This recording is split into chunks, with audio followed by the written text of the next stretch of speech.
Last month, Megan was evicted, grad school unpaid, trust fund gone. She texts apologies now, but I remember her mocking me at my wedding, switching my shampoo with hair remover, and smirking when Ty left. Back then, I begged her to stop. Now I watch her fall. My voice is quiet, but my boundaries are loud. Megan made me the villain. I became the heroine of my own survival story. Subscribe so you don't miss what's next. Megan was always the star, straighted's, pageants, perfect curls. At home, I was the test dummy. She once hid rotten food in my backpack. I got detention. Dad called it harmless fun. I cried alone in the garage. Mom handed me tissues but never looked up from her magazine. Megan smirked from the hallway. That day, I stopped bringing lunch. I learned silence was safer.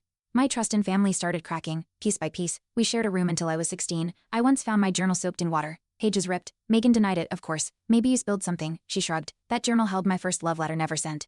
I confronted her, but she screamed, flipping it on me. Mom grounded me for overreacting. Megan smiled. Victorious. I stopped writing after that. She didn't just ruin paper, she erased my voice. That's when I knew I'd always be second after high school.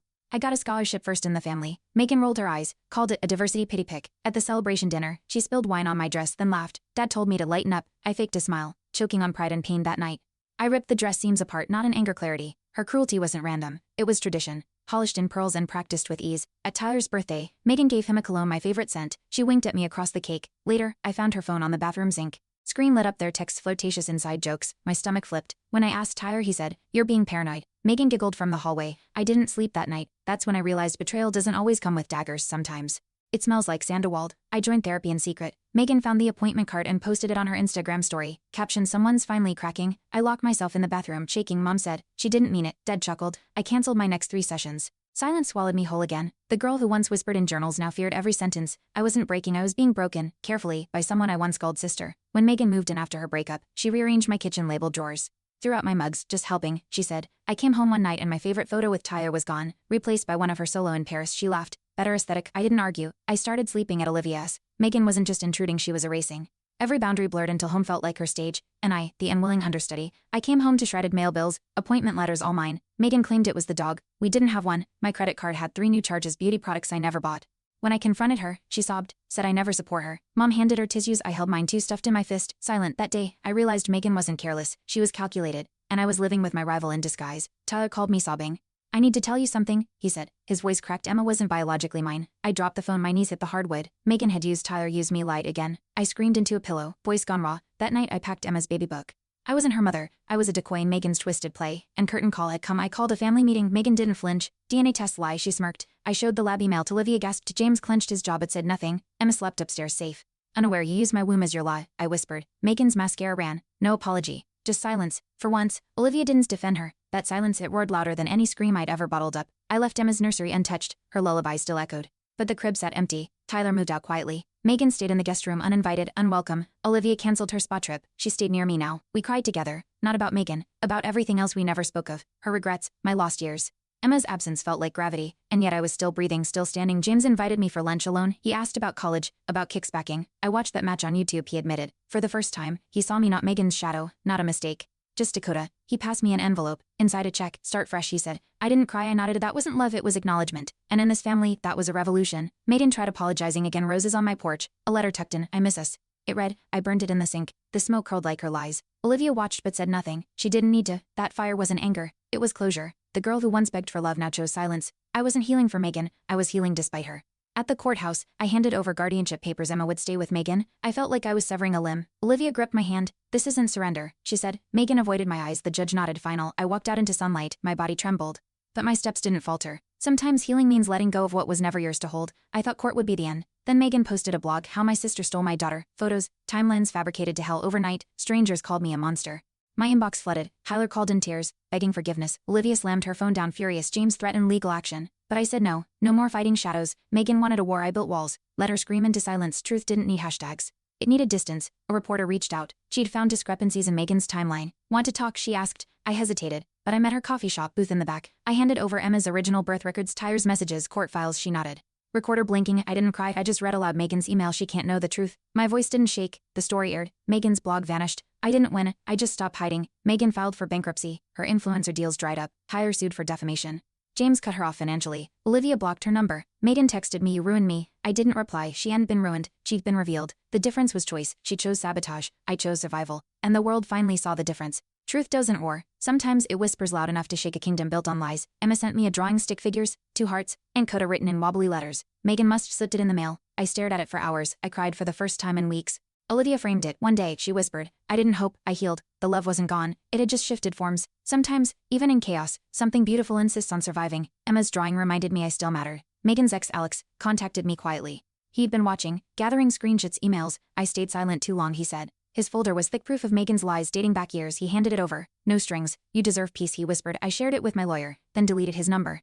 Not because I didn't care, but because closure doesn't need romance. Sometimes, justice just looks like receipts in a manila envelope. Tyler visited unannounced, held Emma's old toy rabbit. She still sleeps with it, he said. We stood in awkward silence. He apologized for the lies. The silence, the betrayal. I didn't forgive him, but I thanked him for the rabbit. You were a good mom, he said. I nodded. Past tense. He left it on the porch. I washed it that night. Stitched the ear. Not for her, for me. Healing takes thread, not time. The podcast host reached out. True crime angle. Sister sabotage. I declined. Emma's face was in a headline. Olivia agreed. Let them forget, she said. We sat on her porch, sipping iced tea. Megan's face trended for a week, then vanished. That's the thing about viral stories, they rot fast. I didn't need 15 minutes.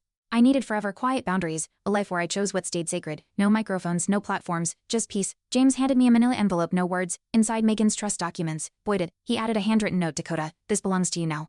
I didn't cry, I didn't cheer, I filed it away. That wasn't victory, it was repair. Late but real. Megan's name was struck through, mine was underlined. James didn't apologize, but his silence shifted. For the first time, he saw me without Megan's shadow. I didn't need more.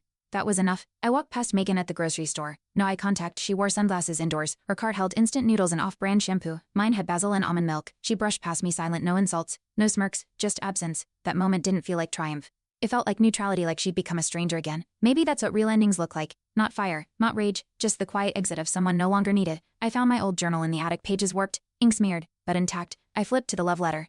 The one Megan ruined. I rewrote it not for the boy but for me. Dear Dakota, you deserved better. Olivia peeked in, saw me writing, and whispered finally. That journal didn't hold pain anymore, it held power. I bought a new one the next day, clean pages, sharp pen. A story that was mine to author. An old friend, Leah, messaged me. I always believed you. We hadn't spoken in years. She invited me to a women's circle, no drama, just space to breathe. I went, we sat in a park, strangers sharing truth. I told my story, no pity. Just nods. One woman reached out, whispered me too. That night, I slept without nightmares. Healing doesn't always war. Sometimes it sits barefoot in grass, surrounded by women who understand silence. I opened a self-defense class free for women recovering from trauma. I didn't advertise it, just put up one flyer. 12 showed up. Olivia helped with snacks. We practiced kicks, but mostly we shared. One woman said, you don't look like what you've been through. I smiled. Neither do you. We weren't broken. We were sharpened. And in that room, we weren't victims or survivors. We were teachers, fighters, authors of new beginnings. Emma's birthday passed. I lit a candle, quiet ritual. Olivia joined me. She asked about you, she said. My hands shook. I didn't reply. We watched the flame flicker. I didn't send a gift. I didn't write a card. I honored her by living well. Sometimes love isn't noise, it's presence, even from a distance, even when unaccompanied. The candle burned for hours. When it died, I whispered, happy birthday, Emma, and meant it. A box arrived, no return address. Inside Emma's drawing, a bracelet I'd given her, and a note. She misses you. Olivia said nothing, just hugged me. I didn't cry. I put the bracelet on. It didn't feel like a wound. It felt like remembrance. Megan had sworn. She's just rewritten endings without consent, but some bonds bend, not break. I placed the drawing on my fridge, not as proof, as promise. One day maybe. The court reopened the trust case. Megan appealed, claimed manipulation. James testified. Tyler submitted emails. Even Olivia spoke. I stayed quiet. The judge ruled. The amendment stood. Megan stormed out. Cameras caught it. The headline read, Golden Daughter Falls, but I didn't smile. I just closed the tab. Victory isn't always champagne and applause. Sometimes, it's the sound of a gavel. And a woman sipping tea, finally uninterrupted. That day, my tea stayed warm. A teen girl from my class hugged me after practice. You made me feel seen, she whispered. I didn't know her story. Didn't need to. Her eyes said enough. That night, I wrote in my journal, impact isn't noise. It's presence. Megan had screamed for attention. I moved in silence, and yet I changed lives, including my own. That girl didn't see a survivor, she saw strength. And that was enough. At a bookstore, I spotted a little girl flipping through a superhero comic. Her mom looked tired. I gifted her my copy. For your hero, I said. She smiled, shy. As they left, I realized I wasn't searching for villains anymore. I was building legacies. Megan taught me what harm looked like. Now I showed others what healing could be.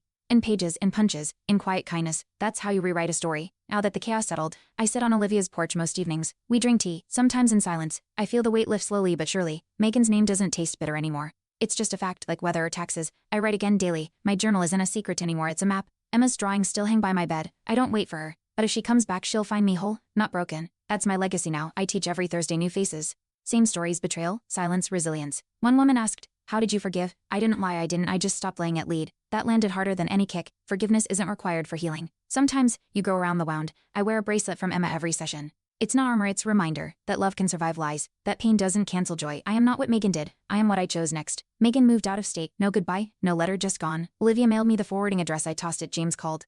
Said he was proud. I let that settle. Not everything needs rebuilding. Some ruins are better left. The Griffin family isn't perfect now, but it's honest. Emma might visit one day or not. Either way, I'm ready. My life isn't a question anymore. It's an answer I wrote by surviving.